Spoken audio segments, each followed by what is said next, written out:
What's up, y'all? Welcome back to the Patros Podcast, where we're still embracing healthy masculinity. We're still going through this politics and how we engage politics series, but we're in a special location. It's always been special. But now that you're here. Yeah, I'm here. We are at the CEO of Man Up and Go's abode, some will call it. It is an abode. Kingdom. It's very nice.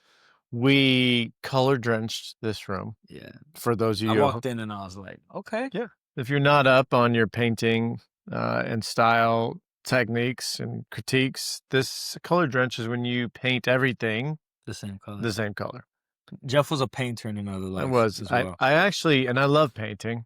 A lot of people don't like painting, but there's a sense of satisfaction. It's probably because I can't fix anything else. Like I can't, like you could paint something. I can paint something. Yeah. And sometimes that's a fix. And I'm working with my hands, and it feels like I fixed a plumbing issue or an electrical issue, even though all I did was slap some color on. Hey, I've seen you paint though. You do know what you're doing. I do love me some painting. So today's topic, we're going to talk about how God is politically concerned, but he's party unaffiliated, which I think some people might disagree.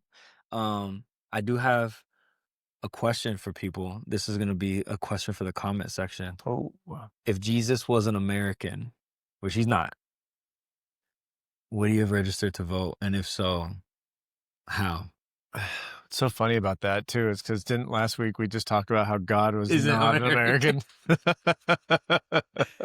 But if he were, who would he have sided with? Or would he have just?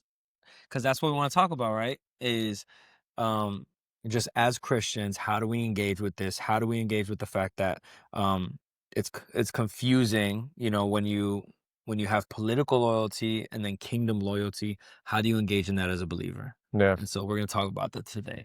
Yeah. And I think what we want to really try to strive against is being like having our identity wrapped up into our political affiliation. Yeah.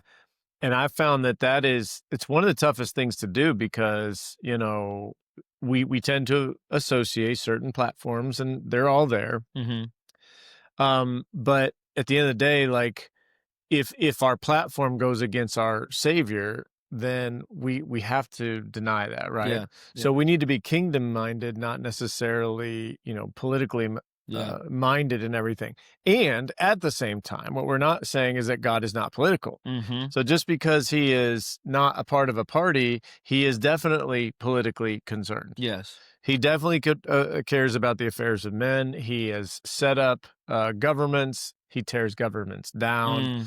And the funny part is that like he gave us like a whole chapter.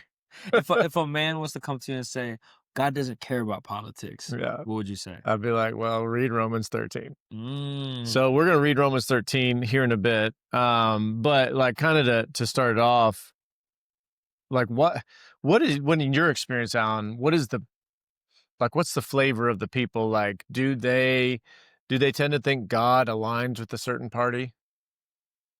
I think typically people obviously are going to believe that God, whoever they deem as God, first of all, right, is going to side with them. Mm-hmm. So if I'm a Democrat and I'm a Christian, I believe that God's going to, because of whatever social issues. He's going to care for the poor. He's going to care for the We forget that immigrant. God is a God of like values and not necessarily parties. Yeah. And so I think that's where we lose touch with it. Other people obviously think that he's a Christian nationalist, and then other people believe he's independent. I think he probably would have been independent personally, just because he would have been like, stay out of the fray. Well, more so like, I see both sides and I see what you're trying to get at, and maybe we could come to an agreement. Yeah. I mean, it is why I've voted Constitution Party. I voted Libertarian. But see, that's the thing. Like the Libertarian platform is for like prostitution. Yeah. So no, and some other things no on that one. So I'm like, and that's what I mean. When you associate yourself with a party, if you find your identity in that party, I think that's what we want to try to challenge today. Yeah. And so I would ask, if you're listening to this, to listen with an open mind. We don't have all the answers, by the way. We're working through it like you are. But I think what you can count on is we want to be biblical about it. Yeah. God's word reigns supreme. So like whatever he says about an issue is how we should think about an issue. Yeah. And noting that there is a ton of nuance. Yeah. Right. Like there is a ton of nuance in how you're parsing, a belief versus, say, a law that needs to be in place that's for the benefit of everybody. Yeah, I definitely think, especially because we're engaging men, right? And so as we're talking to you guys through this stuff and we're learning along this journey, it's how do we as men engage and model how to engage within the political realm. Mhm. So as citizens of a country, but also citizens of heaven, which is our priority when it comes to citizenship, which obviously we believe is heaven first, and then our nation. And so I think that that's where would probably be healthy for us to dive into Romans 13. Yeah, for sure. So I'm gonna read, and I'll just follow along, and we're gonna be Romans 13, and it's interesting too because he talks, like after he talks about submission to civil government, which just that very line ought to have your brain like percolating. Yeah. Right? Like submission. Nobody wants to submit to anything. Yeah, especially for your certain people that are like, I don't want to submit to anybody. Certain people, everybody. Like nobody wants to submit to anybody. Yeah, like that's like true. If you look at our culture today, you could say a lot of things about it and that are good. The one thing that you could say that's probably negative that Christians agree with non-Christians is we don't want to submit. Yeah. We just our flesh, our sarx is so strong that we're like, don't tell me what to do. I'll make my own choice. I'll make my own decision. So let's read this. But interestingly enough, like after the section on that, he talks about like love does no wrong to a neighbor. Therefore, love is a fulfillment of the law. So when you think about how you apply politics, therefore love is a fulfillment of politics. So it's like, do you rather win an argument or win a soul? Yeah. And listen, I'm not trying to be naive here, and we'll get into this, but I'm not trying to be naive and say, oh, well, it's all candies and roses if we just love each other. That's not, love is particular. Yeah. And it comes from Jesus, who forgives sins, and also told the woman caught in adultery, go and sin no more. Right? Yeah. And told the woman at the well, I bring you living water so that you never have to thirst again. So there's a message of hope that comes with love that is also not naive to the realities of sin and what the law is trying to do, curtail sin and everything else. Yeah. So I just think it's interesting. He finishes this section with like, hey, love each other. Make sure that you love your neighbor. Love your neighbor, which is just it's an interesting capstone. Yes. All right, so let's get into this. So Romans 13. Let every person be subject to the governing authorities, for there is no authority except by God's appointment, and the authorities that exist have been instituted by God. That's hard to grapple with right off the bat. So right off the bat, like I tell people this, and this is going to rub some of y'all the wrong way. I'm not trying to rub you the wrong way. I'm not trying to rub anything, actually. But in all seriousness, I am not trying, like, I'm just trying to point you to scripture. That's all. Yeah. And you could take it up with God, but there is no authority except by God's appointment, and we're to be subject to those governing authority.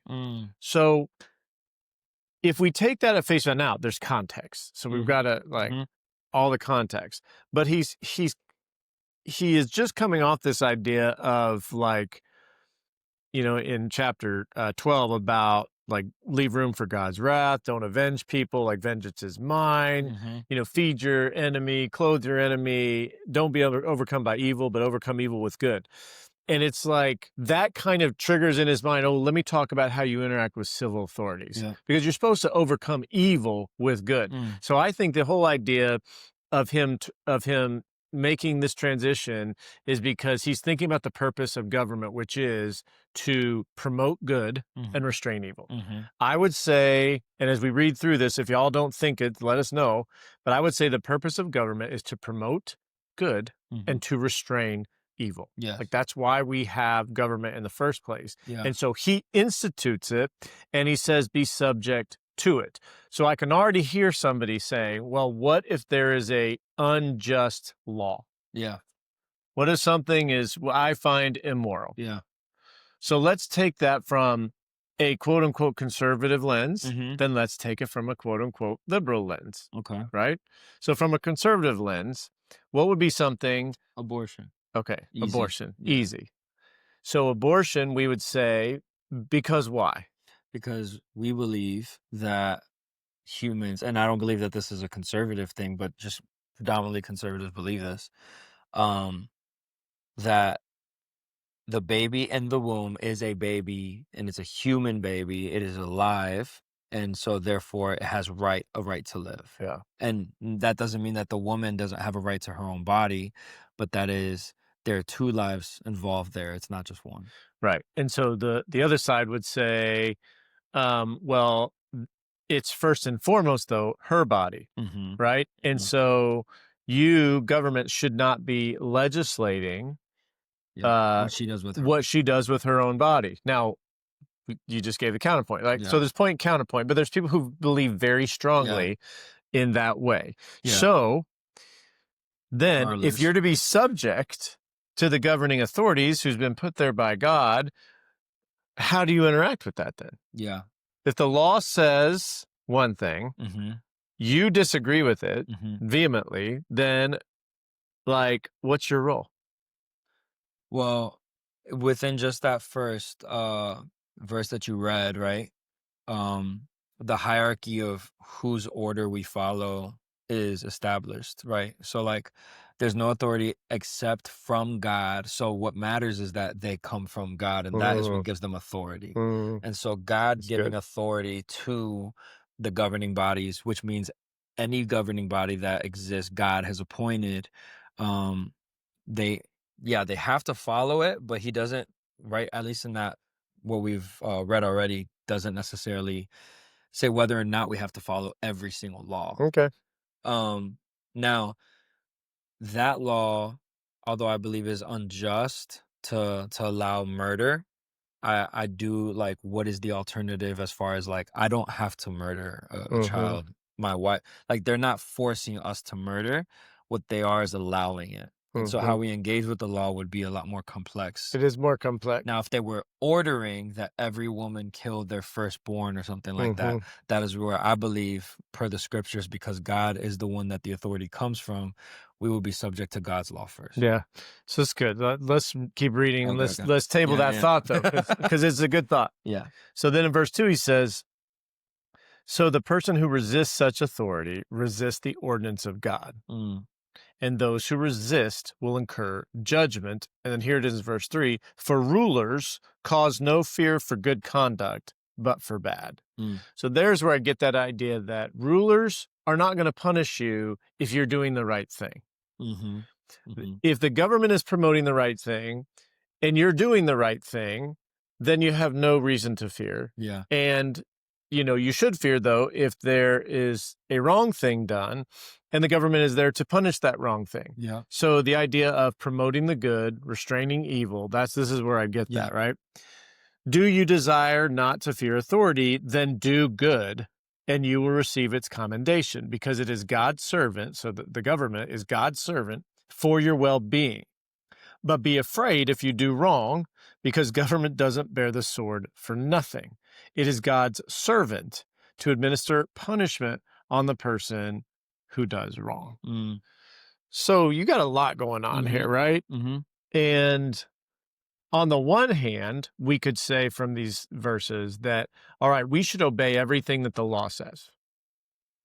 I mean, if you kind of took it at a face value, you would go, all right, we should obey everything the law says. But we know, like even in Acts, Peter says at one point, it's better to obey God than to obey men. So we could go to other examples. There's civil disobedience in the Old Testament. Jesus' birth story. Correct.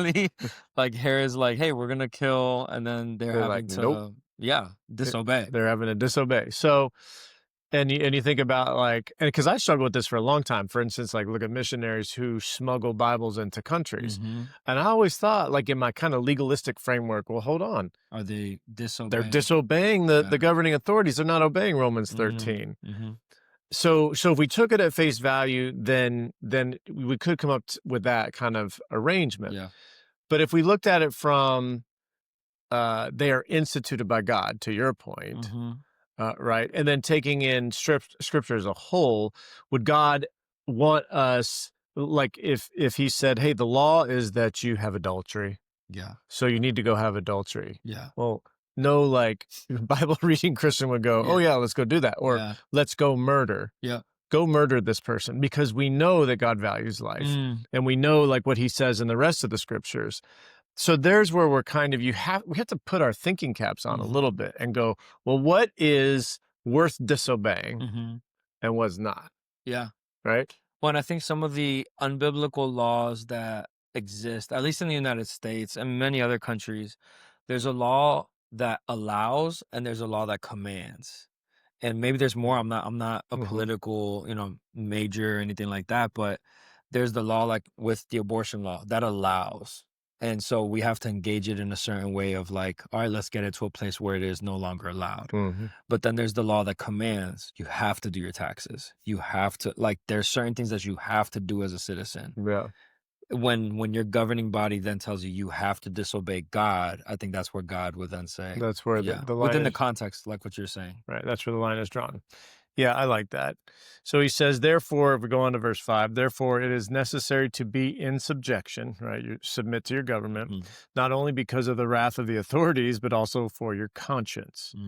So like there's where that kind of comes in, where it's like, listen, I know God has put this entity here. Yeah. And so therefore, I am to obey it in as much as it doesn't go against my conscience. It's good for my conscience, actually, though, if I obey.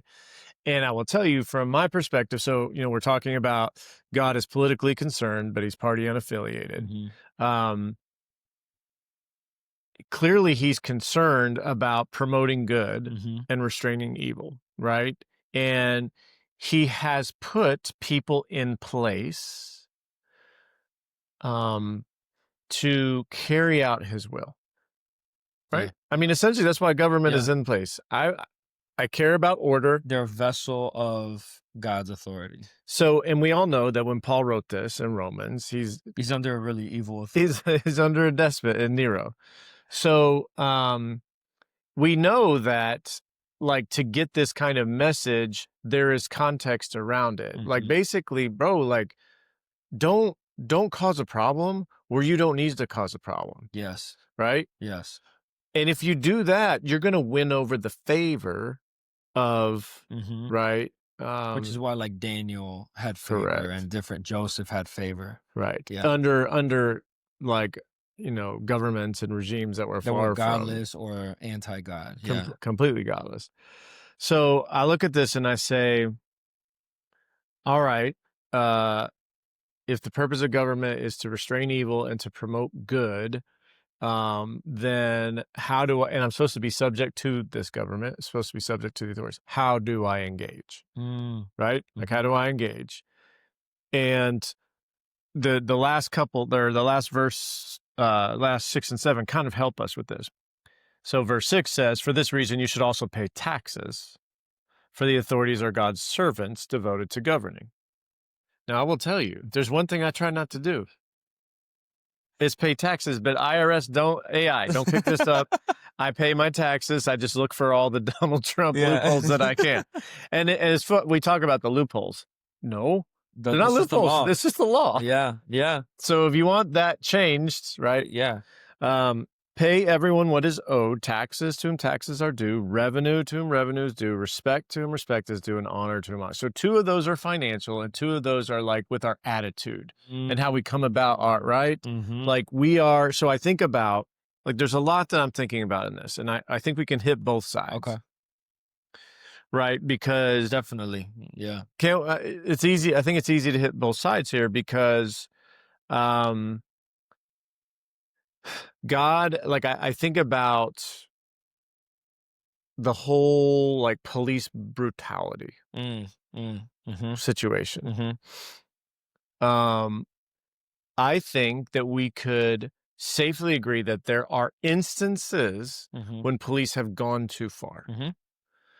and certainly we can go back far enough in our nation's history, and we would all know that that's the Everybody case. would agree. Everybody would agree. We can also agree that if you obey the law, you're not going to put yourself in that situation, right? Where the police would have to be too brutal to you. Sometimes, yes. I mean, like as far as it depends on the person, though. Like, let's say I'm stopped at a traffic stop, and let's say I have a racist cop, and let's say I'm the target of his racism. If I do everything that he tells me to do in this day and age, I'm probably gonna come away with the ticket. It's likely that you'll, right. So this is actually interesting. So, Okay. And this, and I'm conservative. I've had 3 instances with police officers where I've been pulled over, and you know me, like, I'm a super respectful person for the most part. And there were great interactions, got off with a warning. I've also had 3 where I've been cussed out. I've never touched drugs, never been drunk, for everybody that doesn't know me. Never messed with drugs in my life, never been drunk my whole life. I've been accused of having drugs, guns, and committing crimes. You Like, do what are you look. getting into? You do look like that. You kind of I've had both Asian instances, mafia, but I'm the same person. And so the only thing that could be from that situation is each cop looked at me differently or treated. So what saved you, though, from being treated like brutally, like with some kind of brutality? So one of the and again, this is anecdotal. This is only my situations. Right. And I'm not the demographic of other people. But one of the situations was I started just dropping names of people that I knew were in the community. So I was like, I live with this person that the cops would have known. I'm a branch manager at this company, and I just came back from playing church basketball. So I made sure to use verbiage that makes me less threatening and very oh, he's a civil person. But most people they wouldn't think on of their that. feet that fast. And the other officer is the one that had to step in and say, hey, I know who he's talking about. I'm so sorry, bro. And then calm the other officer down. And said hey, bro, back up. This guy's if he's connected, he's good. But it was one of those situations where I firsthand was if I didn't live the lifestyle I do, if I did drink often, if I did smoke weed sometime, that could have went a certain way. Sideways. Yeah. I look at it and the reason I bring this up, we talked about this before the podcast, but Charlie Kirk had a segment where he was talking with a black female, and she was talking about incarceration, and she was talking about mass incarceration. And actually, if you've gone and looked at the laws and the way laws have been set up, the whole incarceration entity is very businesslike, and you get paid on prisoners. In your you could privatize it. It's privatized in most places. There's people that have been caught having deals with judges before. Correct. Yeah. So there's a whole bunch of stuff there in terms of conflict of interest and other things. So she was just bringing that up, about some of those things, but she talked about how that mass incarceration really hurt our black fathers, which for us, when we talk about fatherhood, I bring this up actually a lot of times because Reagan, who was a conservative and a darling of the conservatives, whom I considered a great president, had this war on drugs, right? And so the gal was like, well, so you believe in the war on drugs, and the war on drugs caused mass incarceration. Well, Charlie Kirk said, well, I'm for the war on drugs. And she's like, so you're for putting a whole bunch of people. He's like, well, did they have a choice to follow the law? So on the one hand, this is what I'm getting at is he's exactly right. Yeah. If you follow the law, you don't have to fear the government. It gets a lot harder to it gets more obvious that something is racist and less obvious that you committed it. But you gray it out. It becomes a lot more gray. Correct. When you are also committing crimes. When you're committing crimes. And in this case of mass incarceration, you had some laws that I would say were guess there's a word I'm looking for. They were punitive in a way they didn't have to be. And this was actually a Bill Clinton law with a Republican legislature, but yeah, Democratic president with a Republican legislature. Was that the one where it was like you'd get more time for crack and less time for cocaine? Correct. So, Okay. and you had like, it was a 3 strikes Yep. and you're out. So in some sense, you said, listen, bro, you got 3 strikes. But once you got to 3 strikes, you had mandatory minimums. So now, regardless of the offense, the drug offense, now you're spending 10 years in prison. So now, man, if you got caught 3 times with marijuana possession, and someone may fact check me on like, there may have been some like the amounts, but I'm pretty sure, man, sorry, I wish I had the statute right in front of me. Yeah. But I'm pretty sure it was, regardless of the amount, you're getting a mandatory minimum on that 3rd strike. So on the one hand, you go, well, listen, we had a 3 strikes law. You knew about it and you didn't follow it. Yeah. That's on you. Yeah. On the other hand, you would say, well, is it really the wisest policy to say we're going to take a daddy away from a kid because he was smoking weed a couple times? I mean, who hasn't? Yeah. I'm just kidding. I've never smoked weed. Yeah. There are people that haven't smoked weed. But there's a lot of people, But there's a lot of people that smoke weed, and actually they do it every day. And a lot of them are, by the way, judges and politicians. Yeah. So what are we talking about here, right? So in a case, and this is where there's so much nuance to it, but for us to then so for Charlie Kirk to say, I'm for the war on drugs, well, that comment needs a lot of explanation. Yeah. And he did give some explanation there. It was kind of like a lightning round thing. So it wasn't like he had a ton of time to talk on it, but that needs explanation. So for us to then align with a party, carte blanche, now we've got to amend what maybe we think is moral or right, that's promoting the good and restraining evil, for an identity that's wrapped up in a platform. Yeah. That makes sense? Yeah. So I think that's the thing that I think is dangerous, and where we just want to remind men that God, and listen, if you look at policies, I'm conservative, generally speaking. A lot of those do align with the Republican Party. Yeah. And I'm not ashamed to say that at all. Some ideas are better than others too, by the way. But I would not be for a policy that was for a mandatory minimum, because, and listen, we have granted, and I'll give you this, we have the benefit of hindsight. Yeah. We saw it. We saw what happened. Yeah. We locked away a generation of fathers. And so you have a lot of kids, particular Black and brown communities, that grew up for, a generation without dads. And now we know like what that does. Yeah. So I will admit that I have the benefit of hindsight, but you see what I'm saying though? Like, we can't just take a position. It's so much more nuanced than we ever allow it to be. Yeah. And that's something with the Charlie Kirk situation that I think a lot of people don't see, is that you have this human that is way more complex than just, oh, he's a Christian nationalist and that's it. And has his reasons, whether you agree with them or not. But when we have stances, like if I say I'm conservative and you just automatically assume something about me, you're not allowing for the complexity of me being just a human. So I do believe that that racism is wrong. I do believe that there are systemic issues that cause racism to reside in certain systems. Now, some conservatives will be like, how? And I've had conservatives agree with me when we have enough conversation. But I think that that's one of the issues in the engagement of politics, is that we don't allow for there to be nuance. Which I get what you're saying. And like these last couple of verses, like it's interesting because I feel like he addresses both sides. Because he's talking about, hey, pay taxes to whom taxes are due, and revenue to whose revenue. It's like, it feels like Republicans are always trying to cut taxes. Yeah.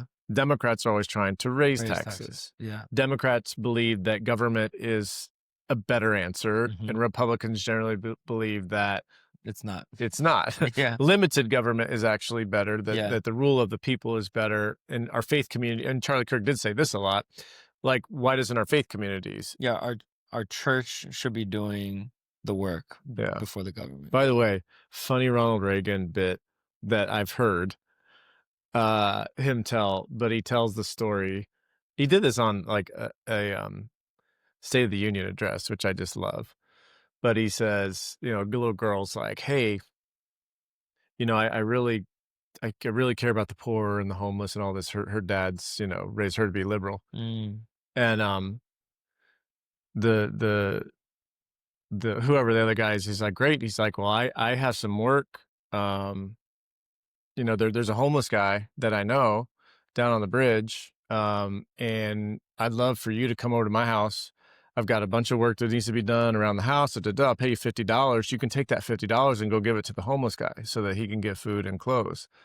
And she was like, well, why doesn't the homeless guy just come and do the work at your house? And he's like, welcome to the Republican Party. Which is a funny bit. Yeah. Which is a funny bit. But that just... Wait, he actually did that? Yeah, he said that on the... No way. On the State of the Union address. Oh, that's wild. Isn't that awesome? Yeah. But like, the point was, that just shows the different worldview, right? The worldview of... Which sometimes the similar desire for the same result, but completely different thoughts about what is the most effective way to get there. That's right. So like we've seen, when it says pay taxes, that to me tells me, and this whole section is God has instituted government. So as much as I am for limited government and I want to see less and less of it, there is a need for it. Mm-hmm.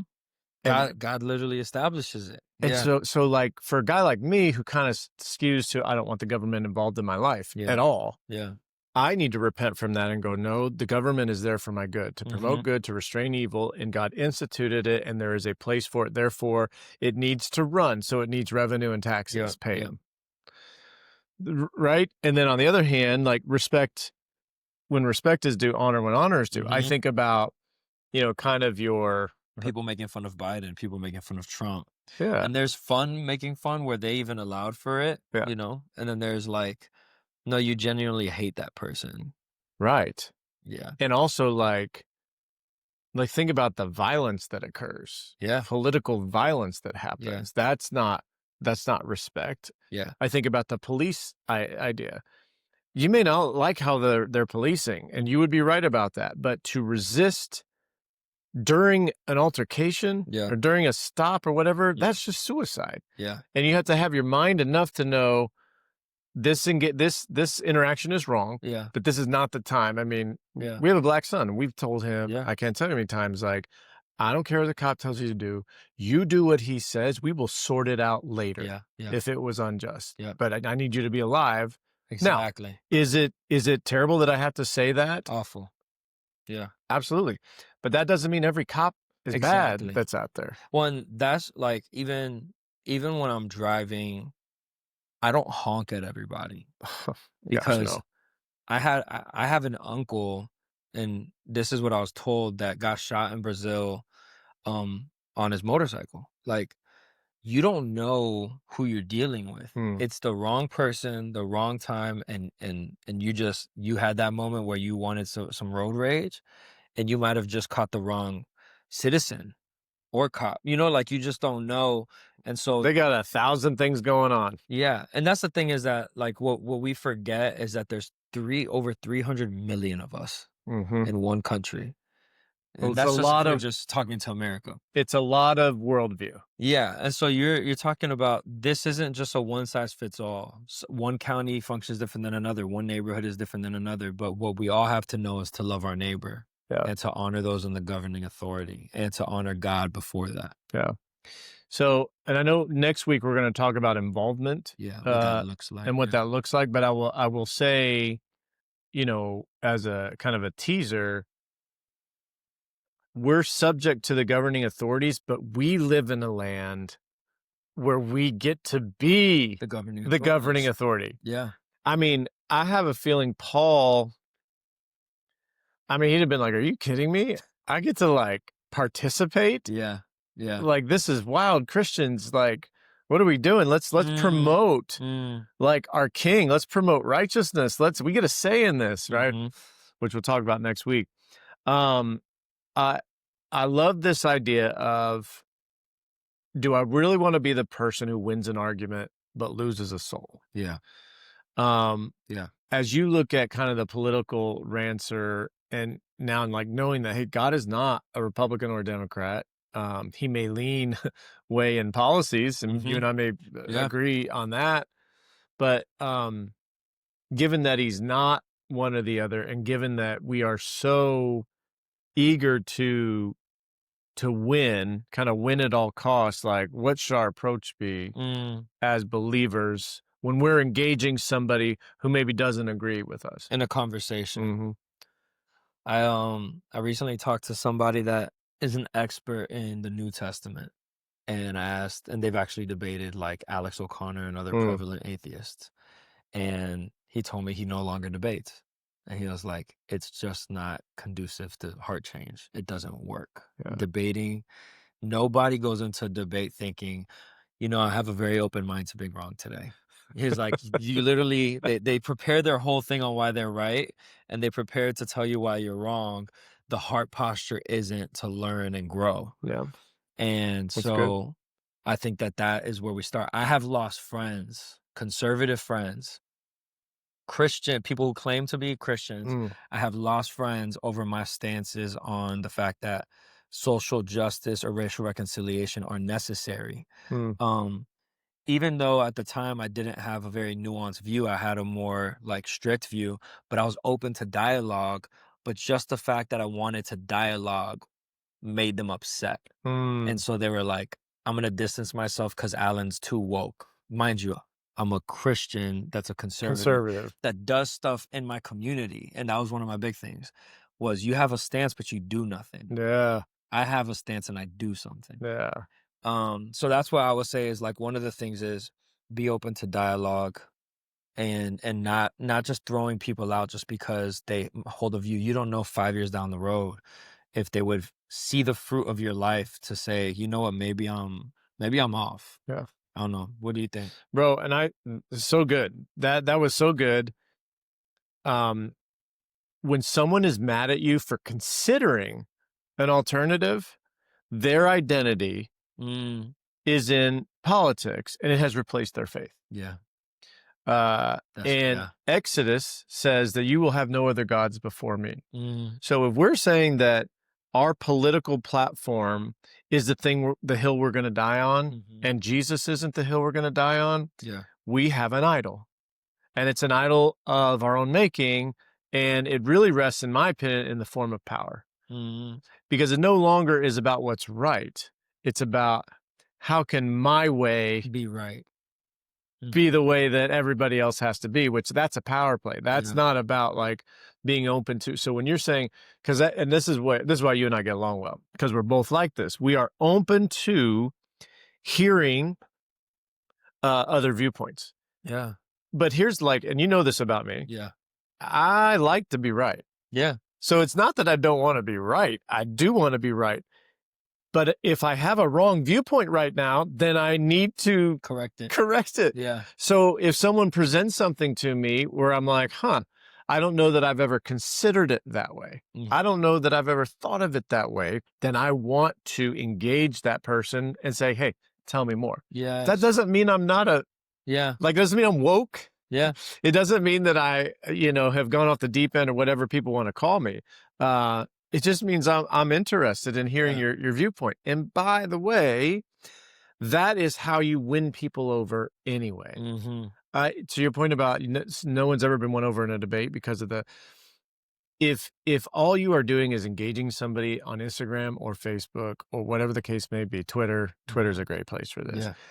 I don't, just for the record, I used to be like, back when social media, you were literally a baby and social media was a baby. I would engage all the time. Yeah. I would engage. It was my way of actually, I think, helping to be bold about my faith and to defend my faith. And back then, I don't know, it was just different. When it feels good to be like, I got him this time. Yeah. Or just even I remember I used to debate this cat I think he was from Poland. And we would debate God stuff all the time. He was super smart. He was smarter than I was. But at the same time, always felt like I had good arguments to present. And I always felt like I was trying to present them in a way that was like gracious. And he would always fire back. And then he had this one raging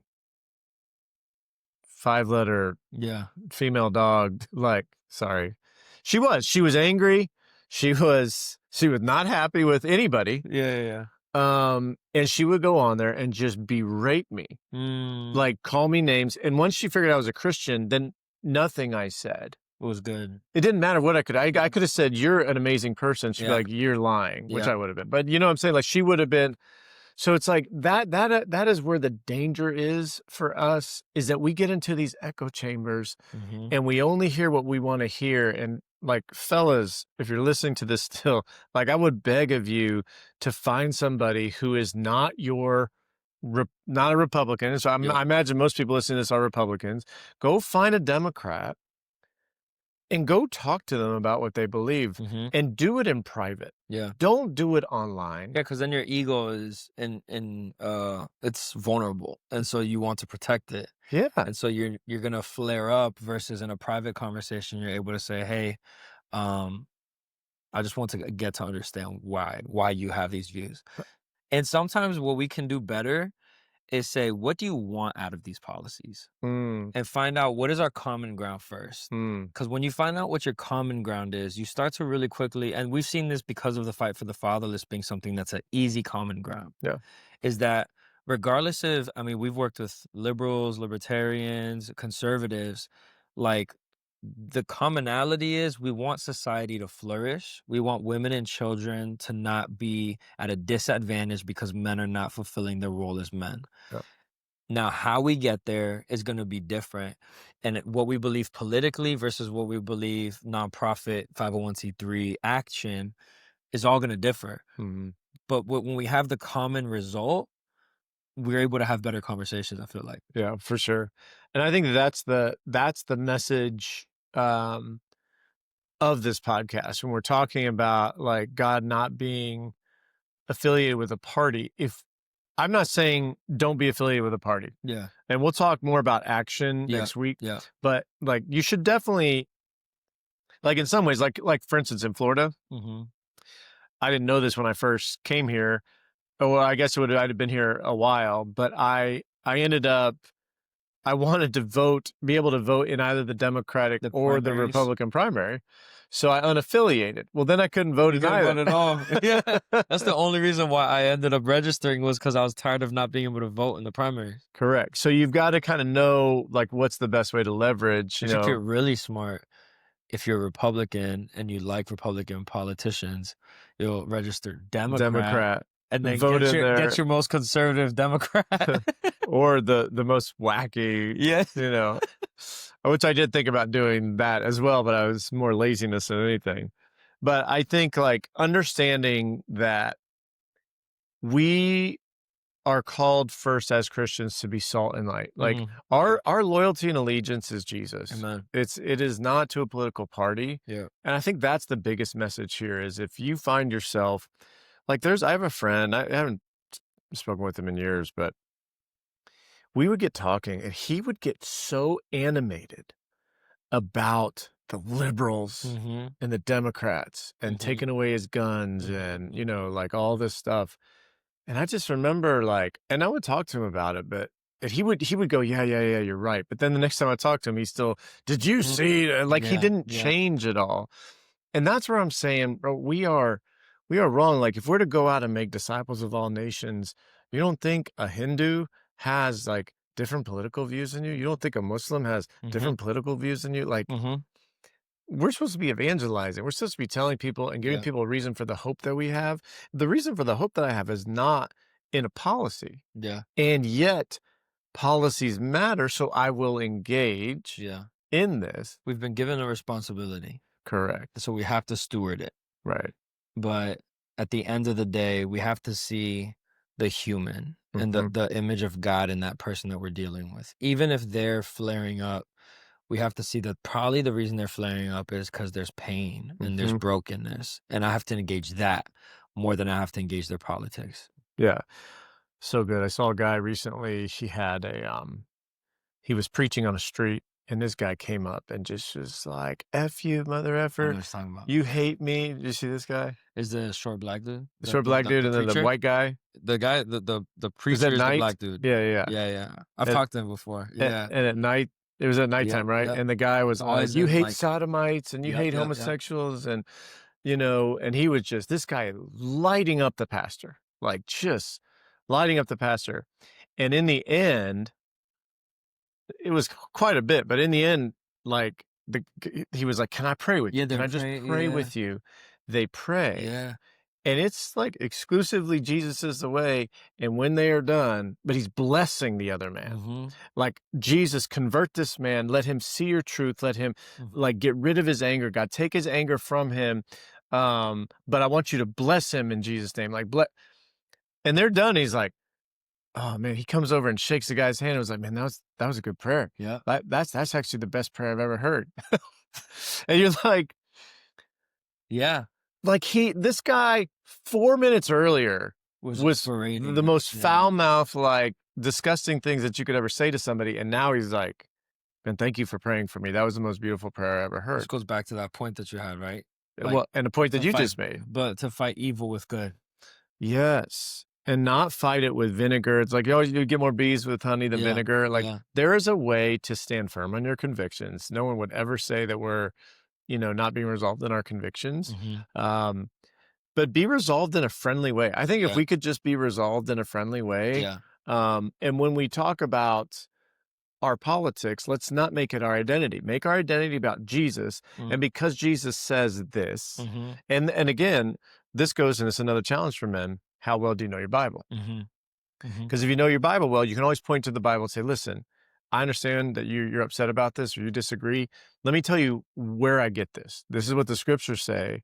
And so this is why I believe what I believe. Yeah. And, so this is not like me coming at you. This is me being like trying to be loyal to Jesus because he's done so much for me. That's good. And even if you say that, someone might not agree with you, but what are they going to do? Like fight you? Like, well, that goes to where Jesus, right? Like, blessed are those that are persecuted for my name's sake. right. Not Amen. because you're a jerk, not because you were rude, not because you were overly passionate or whatever. If you are living in a way that is good to people, you're at peace with others, and then you get persecuted, then you're able to say, okay, I was persecuted for his name. That's right. But if you're over here just wilding out, just being a jerk, you're most likely not being persecuted. You're persecuted because of your own self. Yeah, your own dumb self. Yeah. So I think like the message, if we just turn one page, Paul says, I exhort you, brothers and sisters, by the mercies of God, to present your bodies as a living sacrifice, holy and pleasing to God, which is your reasonable service. Therefore, do not be conformed to this present world, but be transformed by the renewing of your mind.